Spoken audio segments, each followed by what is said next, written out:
Magandang araw po sa inyong lahat. Ngayon ay matutunghayan ninyo ang kauna-unahang pampinit na palatuntunang virtual para sa pagtatapos ng pagdiriwang ng buwan ng wika na may tema, Wika ng Kasaysayan, Kasaysayan ng Wika. Ang mga katutulong wika sa makapilipinong bayanihan kontra pandemya. Ang ating sasakihan na tayong mga Pilipino ay hindi nagpapatinag at magpapatuloy sa ating mga gawain at makikipagsapalaran sa kabila ng krisis sa buhay at magbibigay sa ating wika na may malaking gampanin sa ating pang-araw-araw na pamumuhay. Simulan natin ang ating palatuntunan sa pamamagitan ng pagkikinig gawain sa ating wika na pangunahan ni Cassandra Lorraine Ermita, mag-aaral sa ikasyam na baitang at susundan ng pag-awit ng pambansang awit ng Pilipinas.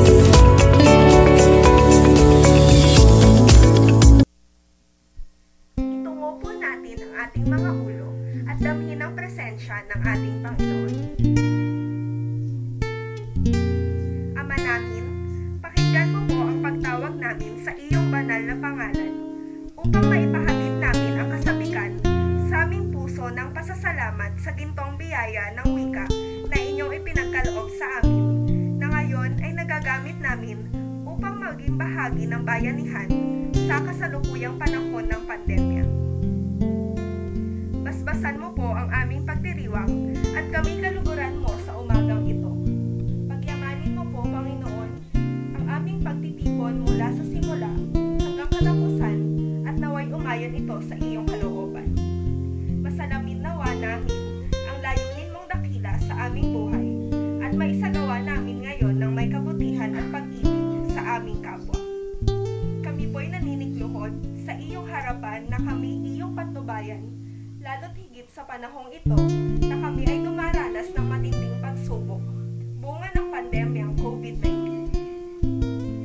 Bigyan mo kaming lahat, mga guro, pinuno, gayon din ang mga mag-aaral at iba pang kawani ng Antonio Maceda Integrated School ng sapat na lakas at katalinuhan upang maibahagi namin ang aming mga kakayahan at kalakasan upang higit na makatulong sa iba.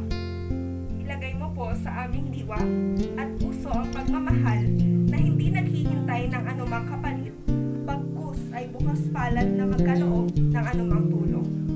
Panalangin namin ang lahat ng ito sa matamis na pangalan ng iyong buktong na anak na si Jesus. Amen.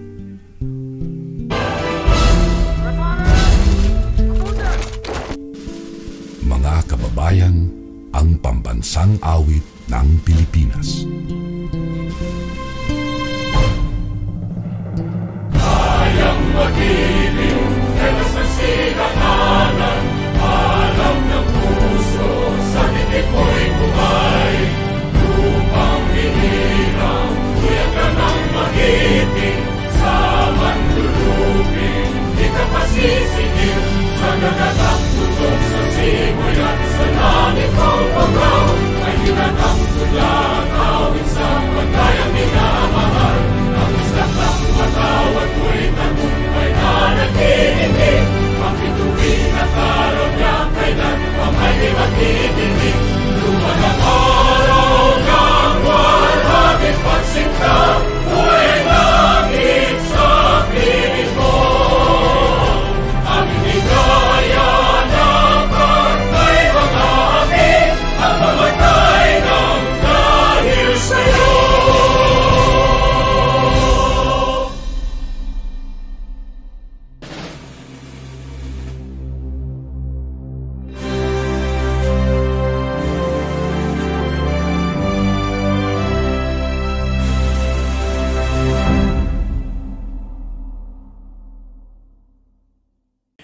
Simulan natin ang formal na pagbubukas ng ating palatuntunan sa isang pambungad na pananalita mula sa ating ihing punong guro na si Ginoong Julius J. Hartley. Isang pagpalang araw sa inyong lahat. Ginugunita ng Pilipinas ang buwan ng wika tuwing Agosto bilang pagsaludo sa wikang Filipino at sa pagmamahal sa ating bansa. Kaakibat ng pagdiriwang na ito ang pagbalik-tanaw sa kasaysayan ng pambansang wika at ang hakbang upang itaguyod at paunlarin ito.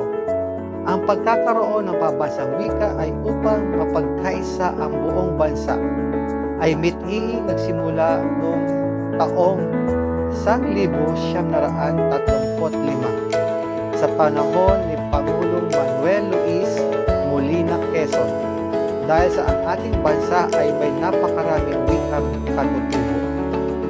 Napili ang Tagalog bilang batayan. Kalaunan, naiproklama ang wikang pambansa Pilipino sa pamagitan ng Batas Commonwealth 570.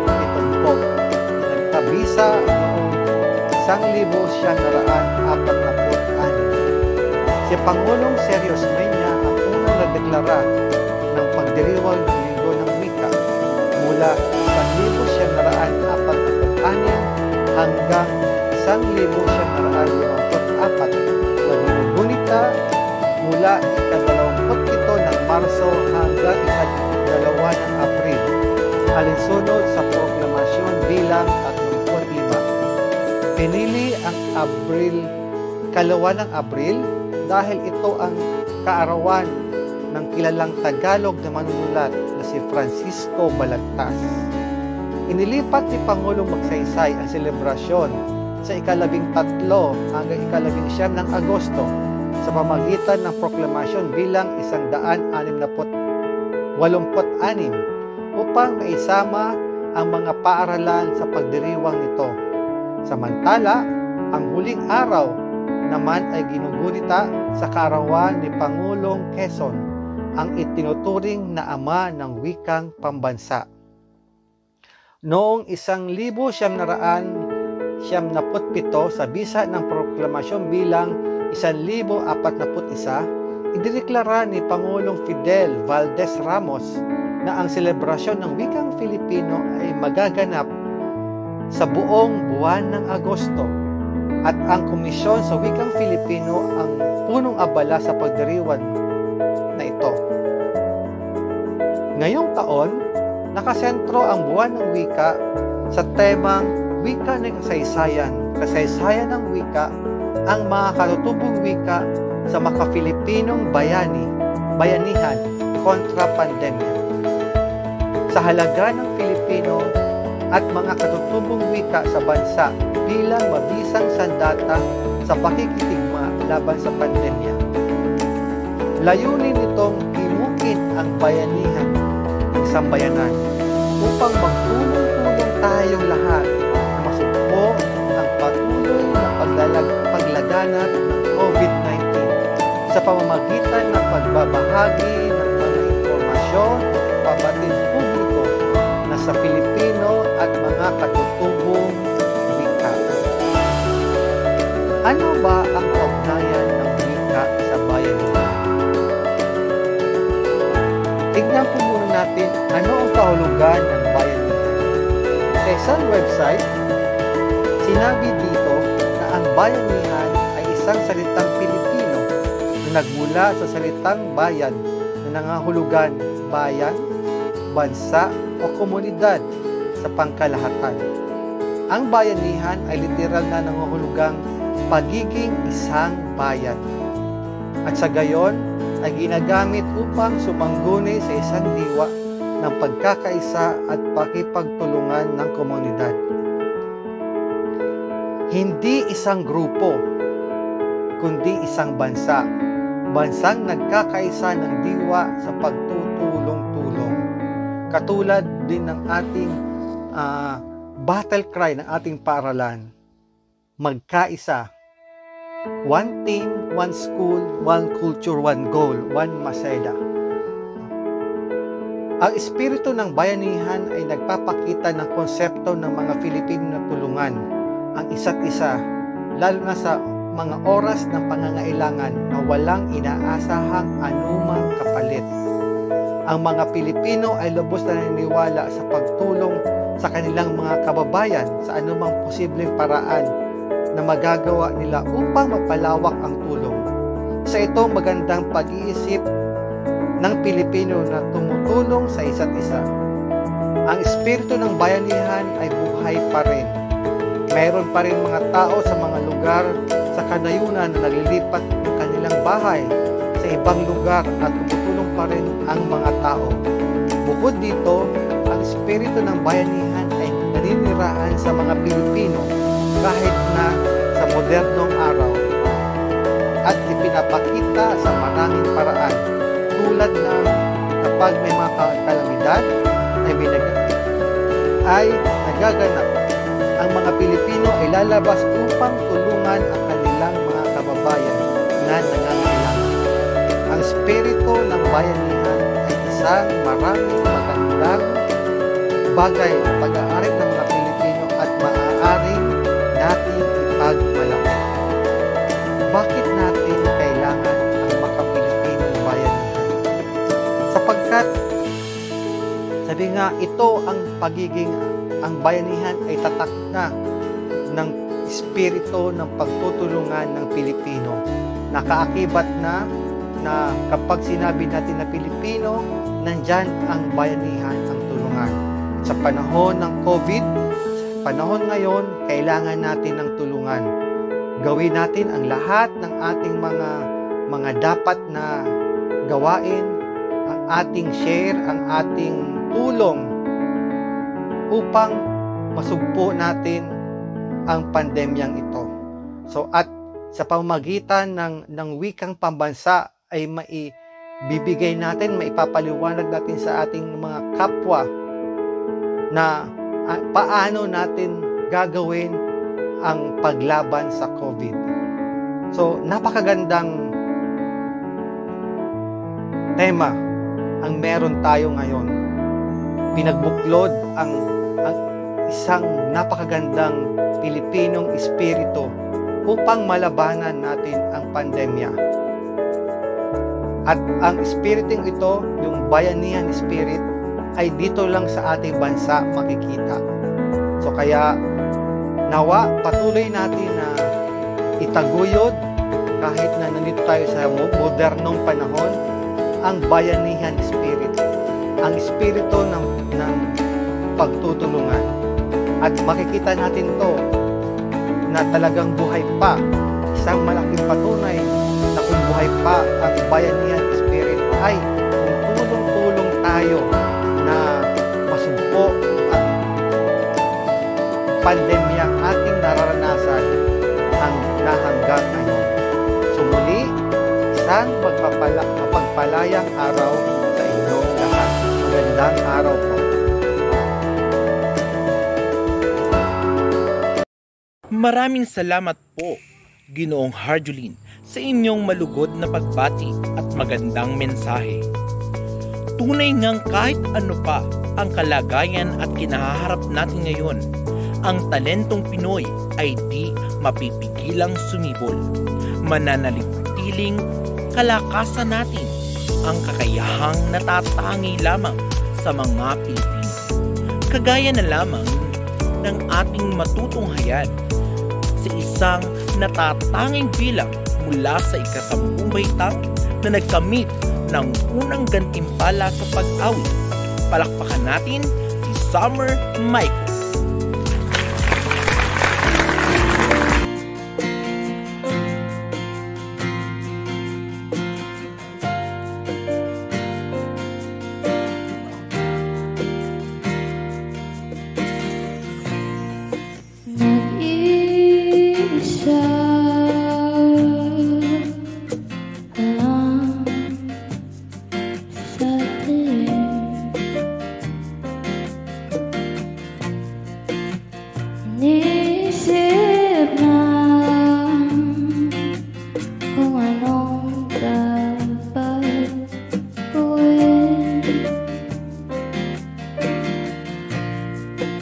Pinuhos na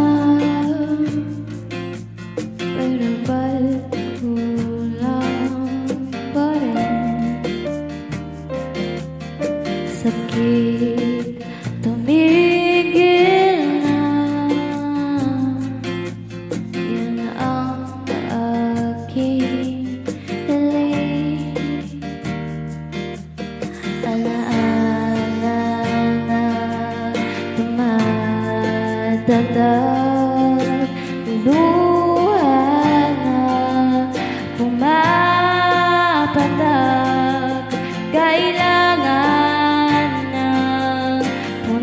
minsan.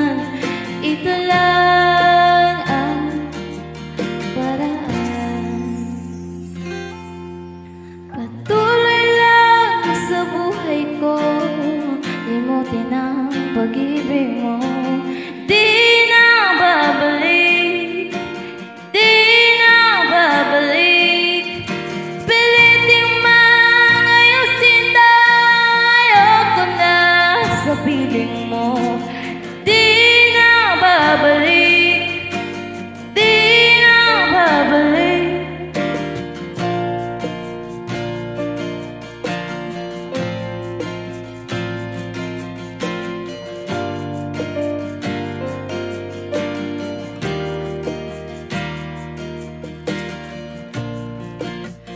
Kahit tagal na tiniis, kapiling ka kahit na masakit. Ngayon malinaw na kung bakit ikaw umalis nang magkalaya na sa pait at hinagpis. Alaala na tumatatak, luha na pumapatak. Kailangan ng punasan. Ito lang ang paraan. Patuloy lang sa buhay ko, limutin ang pag-ibig mo.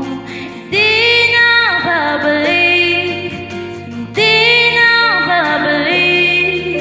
Piliting mangayusin tayo ko na sa piling mo. Di na babalik, di na babalik.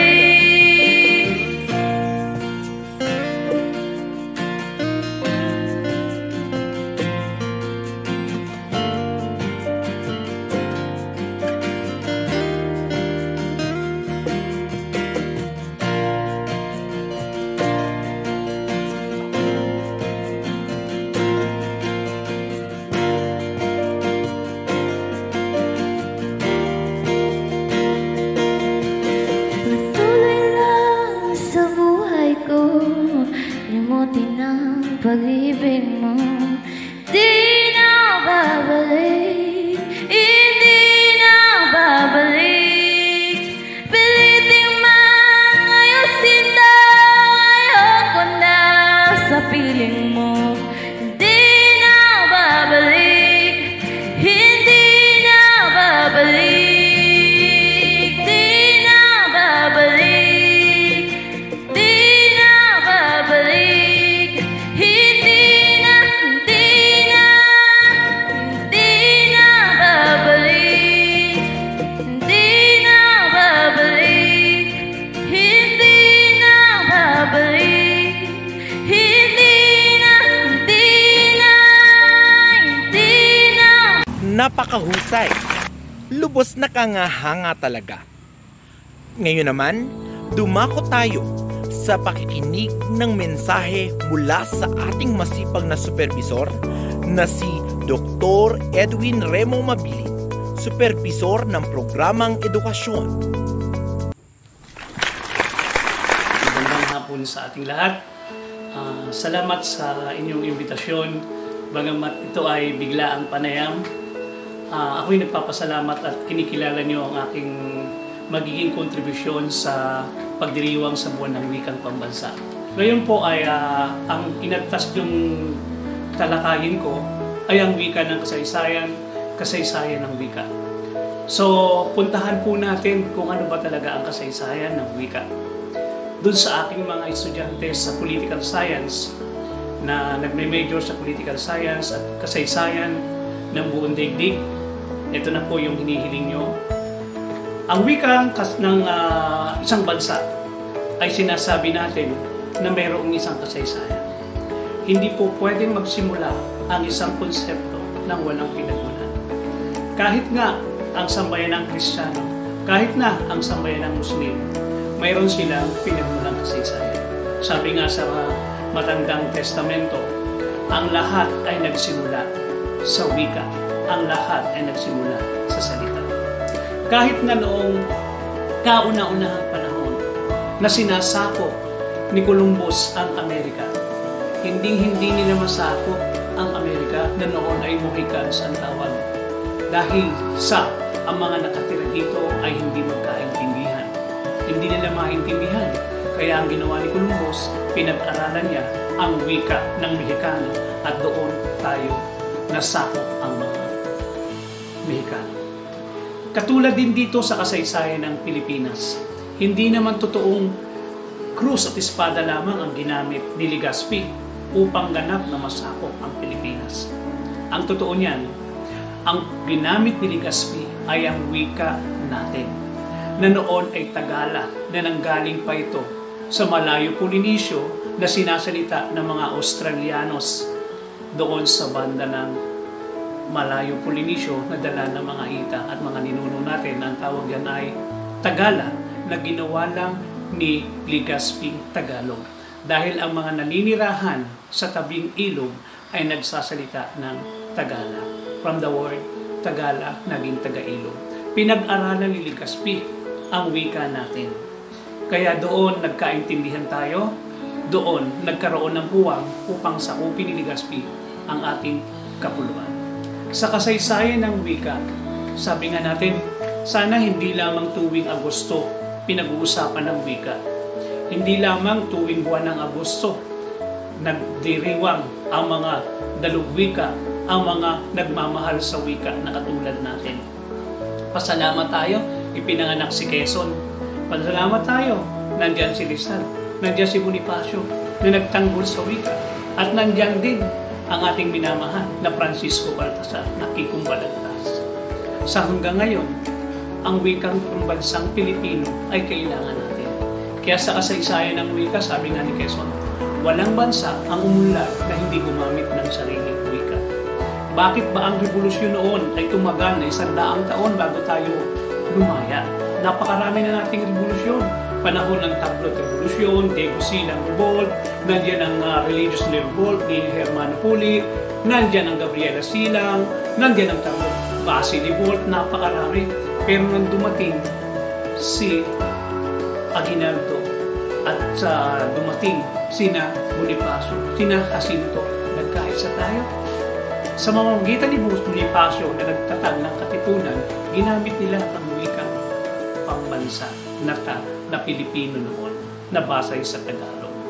Kinagkaintindihan tayo, kaya doon sa 8 sinag ng bandila ng Pilipinas. So, yung iba nagsasabi na revolution daw yun ng mga Tagalog dahil nagkakaintindihan tayo sa pamamagitan ng mga salitang Tagalog noon. Pero hindi. Buong Pilipinas ang nagkaisa. Nagkataon lang na ginamit ang wikang Tagalog upang magkaroon tayo ng kalayahan. Dahil doon, nakilala ang ating simbolo ng damdamin na tinatawag nating nasyonalismo. Kaya ginamit ni Rizal, ni Bonifacio, ni Aguinaldo, ni Jacinto, lahat na nagmamahal sa wika, ang wikang ating naunawaan, na wikang Tagalog. Dahil doon, nagkaisa tayo. Lumaya ang bansang Pilipinas laban sa kamay ng mga Kastila. Kaya noon, may wikang Tagalog na noon na nakilala. Nagkakaintindihan tayo, bagamat sa iba't ibang pulo, mayroong kanya-kanyang wika. Pero nagkataon lang na ang kasaysayan ng wika, ang pinagbatayan ay Tagalog. At lalong pumaginting ito nung dumating ang ama ng wikang pambansa na si Manuel Luis Quezon. Noong 1935, na sinabi niya na kung tutukuyin ang wikang pambansang Pilipinas sa ating bansa ay Tagalog. Dahil pinag-aralan ni Quezon na dapat magkaroon ng pagkakaintindihan pagkakaintindihan upang tayo lumaya. Hindi kasi tayo magkakaroon ng kalayaan kung hindi tayo nagkakaintindihan. Kaya sabi natin, paano ba masusukat ang pagiging Pilipino? Sino ba ang tunay na Pilipino? Kasi ang pagiging isang mabuting lahi ay hindi lamang sa magaling ka magsalita, hindi lamang sa ikay matalino. Kung matalino ka, dapat gamitin mo sa ikaunlad ng bayan mo. Sabi nga natin, ang isang bansa ay hindi nakikita sa ganda ng kanyang katawan, hindi nakikita sa ganda ng kanyang kapaligiran o sa kaunlaran, kundi nakikita ito sa dangal ng mga taong namumuhay dito. Kaya dapat dito sa Pilipinas, meron tayong dangal. Ang Pilipino, sumikat na sa mundo. Napakaraming pamamaraan, katulad ng kasaysayan. Ang kasaysayan ng bansang Pilipinas ay hindi matatawaran. Napakaganda ng ating kasaysayan. Napakaganda ng ating kultura. Tinitingala. Kaya dahil sa ating pagkakaisa, tayo ay kumailanlan sa daigdig. Huwag nating sayangin ito. Matatapang mga Pilipino, napakarami na nating sinuong. Napakarami ng digmaan, napakarami ng pagsubok, pero lahat ng ito'y napapagtagumpayan dahil tayo ay nagkakaisa. Mayroon tayong bayanihan. Kaya nga, sa tema ng wikang pambansa ngayon, sa pagdiriwang wika ng kasaysayan, kasaysayan ng wika, tungo sa pagtutulungan, lalo-lalo na sa panahon ng pandemya. Kung naipakita natin noon na may pagkakaisa tayo, ngayon muli tayo sinusubok sa pambansang labanan, pandaigdigang labanan na hindi natin nakikita ang kalaban. Yun ay pandemya. Panahon na para muli tayong magkaisa. Ang Pilipino ay may aspetong bayanihan, nagtutulungan hindi lang sa oras ng kagipitan. Alalahanin natin, walang tutulong sa kapwa Pilipino kundi tayong mga Pilipino. Gamitin natin ang ating galing, ang ating kahusayan sa mabuting pamamaraan. Magtulong-tulong tayo. Huwag nating sayangin ang pinagbuwisan ng buhay ng ating mga minamahal na bayani na katulad ni Jose Rizal na sinabi niya ang hindi magmahal sa sariling wika ay higit pa sa hayop at malansalisda. Na sinabi naman ng ating ama ng himagsikat na walang iba kundi si Andres Bonifacio. Mas masarap mamatay at magmahal na ang ating sinasalita ay wikang Pilipino dahil yun ang kaibituran ng ating puso. Kung ano ka at sino ka, nakikita sa identidad ng iyong pagka-Pilipino sa pamamagitan ng iyong pagsasalita ng Pilipino. Magkakaisa tayo, bakit hindi? Kung tayo nagkakaintindihan. Magtutulungan tayo, bakit hindi? Kung masarap na pananita na tumatago sa puso at isipan ng bawat isa ang ating binabanggit, walang iba kundi ang ating wika. Hindi naman talaga uunlad ng isang bansa, kagaya na sabi ni Quezon, na hindi gumamit ng sariling wika. Sana ang mga kabataan ngayon ay tulad ng kabataan ni Rizal. Tayo kasi ang pag-asa ng bayan. Tayo ang huhubog ng ating kinabukasan. Oo, kalaban natin ang internet, kalaban natin ang daluyong ng modernisasyon. Pero huwag nating labanan ng tunang tuluyan. Sabayan natin ito. Matatalino ang Pilipino. Marami tayong inventor. Marami tayong magagaling, lumalaban, at kilalang Pilipino sa buong daigdig. Sa katapangan, sa kahusayan, at sa karangalan. Magagawa pa natin to. Gamitin natin ang ating wika. Huwag tayo kung sino pa ang nangungunang inaasahan siya pang lalapastangan sa wikang pambansang Pilipino. Dito tayo natuto. Ito ang ating sinusundila. Ito ang magpapaunlad sa ating kinabukasan. Panatilihin nating buhay ang kasaysayang ipinundar ng ating mga kapwa ninuno, ng ating kapwa Pilipino. Ang lahing kayumanggi ay kailanman ay hindi mapaparang kung may mga Pilipino nagmamahal sa kanyang bayan. Kaya sa mga nagmamahal sa wika, tagapagtanggol ng wika, sana kahit wala na kami sa mundo na nagmamahal sa wika, may susunod sa amin. Sana hindi maubos, sana hindi maparang ang mga bayani na nagmamahal sa wika. Kaya sa mga pagkakataong ito, ang kabataan sana ay katulad pa rin ni Rizal. Walang magmamahal sa kapwa Pilipino, kundi ang ating kapwa Pilipino rin. Kaya saludo ako sa mga guro na sa kabila ng pandemya, tayo ay sinusubok ng panahon, hindi tayo susuko sa pagtataguyod ng wikang Pilipino. Pagkat ang Pilipino ay dangal ng lahing Pilipino. Wika ng kasaysayan, kasaysayan ng wika. Sa lahat ng nagdiriwang sa buwan ng wikang pambansa, binabati ko po kayo lahat. Itaas natin ang ating pagka-Pilipino. Ito ang tulay sa ating kinabukasan. Magandang araw po sa akin. Maraming salamat po, Dr. Mabilin, sa inyong mensahe at pagbibigay ng dagdag kaalaman sa amin tungkol sa kahalagahan ng wikang Filipino sa ating kasaysayan. At ngayon, manda ng lahat sa pagpapakilala ng mga nagsipagwagi sa iba't ibang virtual na patimpalak. Lahing matapang, lahing matalino, nalakbay ko ng mundo. Walang unos o bagyo sa aking gugupo, lahi ng matatag. Ako ay Filipino. Ako ay Filipino. Ako'y makadiyos. Ako ay Filipino. Ako'y makatao, saan man makarating, sino mang makapiling. Aangat ang galing habang buhay, Filipino.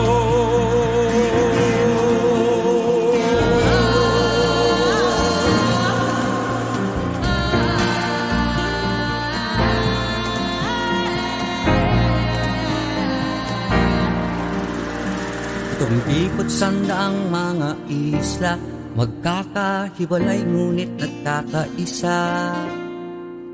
Tahanan ng aming lahi, mga pook na aming ninimiti. Puno ng kasaysayan, puno ng iwaga. Sa mga lugar na ito nakatanim ang ugat ng pagka-Pilipino. Ako ay Filipino. Ako'y makadiyos. Ako ay Filipino. Ako'y makatao, saan man makarating, sino mang makapiling. Aangat ang galing habang buhay, Filipino.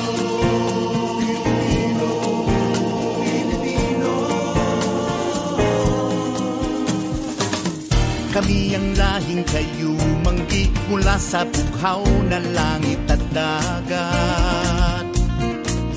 Mula sa pulang animoy dugo, hinalo sa dilaw na araw at bituin.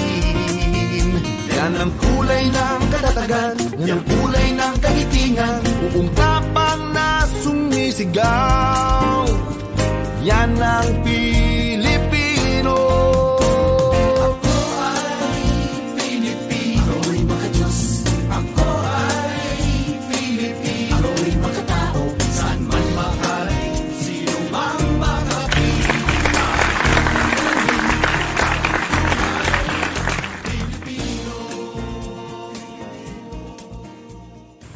Ang nagwagi sa paglikha ng poster, Margaret Moyano.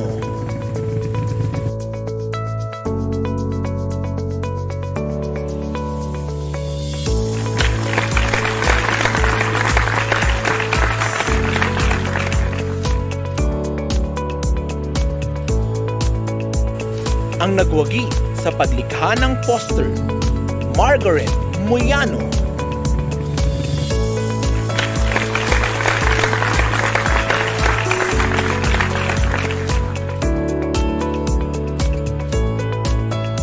Ang nagwagi sa Ispokwento, Adrian Alilogro.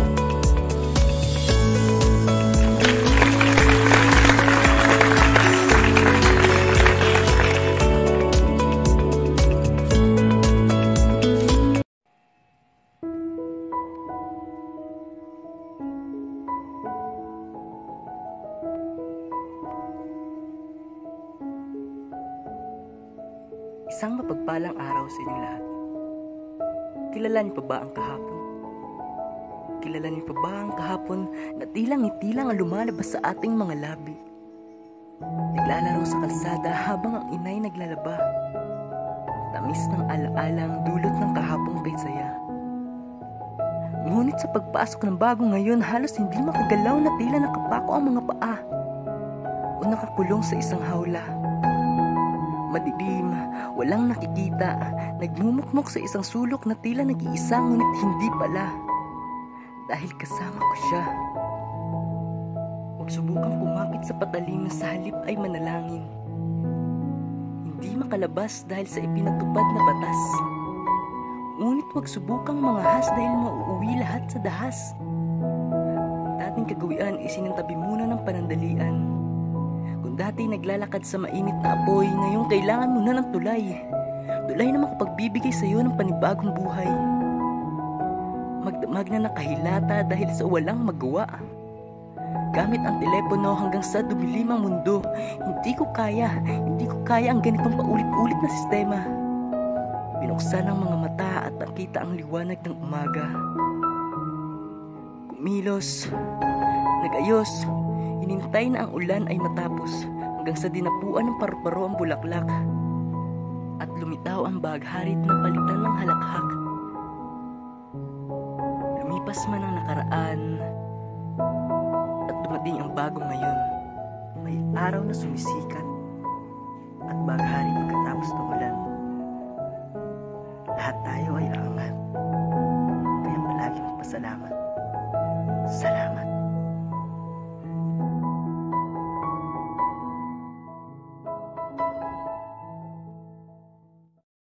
Magkakamit din ng mga virtual na sertipiko ang lahat ng lumahok sa ating mga patimpalak.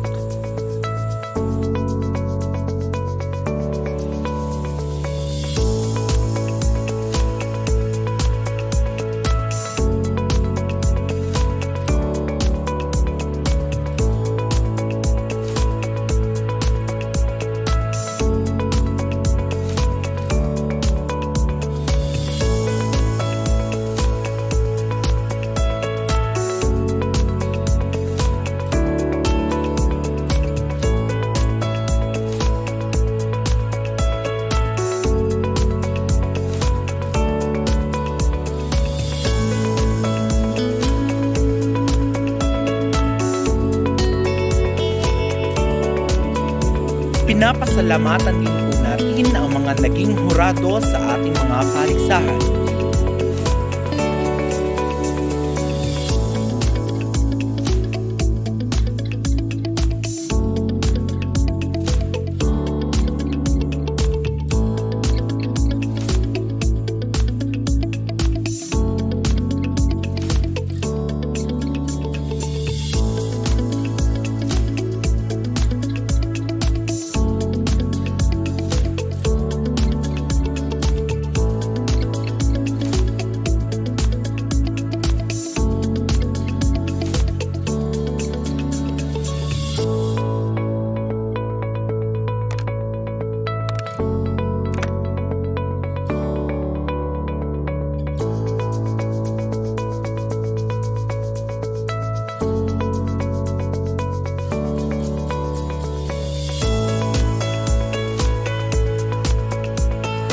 Bilang pagtatapos, pakinggan naman natin ang pangwakas na pananalita ng ating daluguro at kasalukuyang nanunumparang pinuno sa kagawaran ng Pilipino na si Ginang Bienes Alito.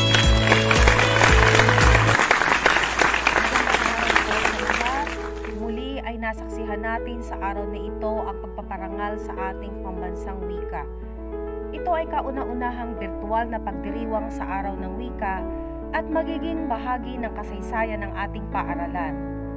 Walang pasubali na nabatid nating lahat ang malaking papel na ginagampanan ng ating wika sa ating kasaysayan noong paman. Ika nga, ang pagkakaroon ng wika ay halos kasing halaga ng hangin na ating nilalanghap, gaya ng tubig na pumapawi ng ating uhaw. Isang kasangkapan na magpapadama ng espiritu ng pagdadamayan at bayanihan sa panahong ito ng bagong kadayawan, lalo pa nga at umaharap tayo sa komplikadong banta sa ating kalusugan. Minsan pa napatunayan natin ang pag-iral ng ating panlipunang kagalingan o social being na di mapipigilan ng pandemya na ipakita ang kahusayan gamit ang wika at teknolohiya. Nakita natin ang posibilidad ng pakikipag-ugnayan, kaya't salamat sa Diyos sa biyaya ng wika na ibulalas natin ang ating mga nakatagong damdamin. Sa huli ay walang humpay na pasasalamat sa inyong lahat mula sa kagawaran ng Pilipino. Sa ating punong guro, Ginoong Julius Harjulin, Ginang Elvira Cabaluna, katuwang na punong guro, puno ng kagawaran, daluguro at mga kapwa ko guro, mga magulang at mag-aaral ng Antonio Maceda. Marugdog na pasasalamat din sa pamunuan ng Sulo ng Wika at guro sa Pilipino na sama-samang nagbalangka sa gawaing ito. Diyos mabalus po, mabuhay ang wikang Pilipino. Maraming salamat po, Ginang Alido. Mula po sa kagawaran ng Pilipino, ipinahatid po namin ang aming taos-pusong pasasalamat sa inyong panonood. Laging tandaan, sa anumang hamon at pagsubok na ating pagdadaanan, mananatiling matatag ang Pilipino. Iba ka, punay ka.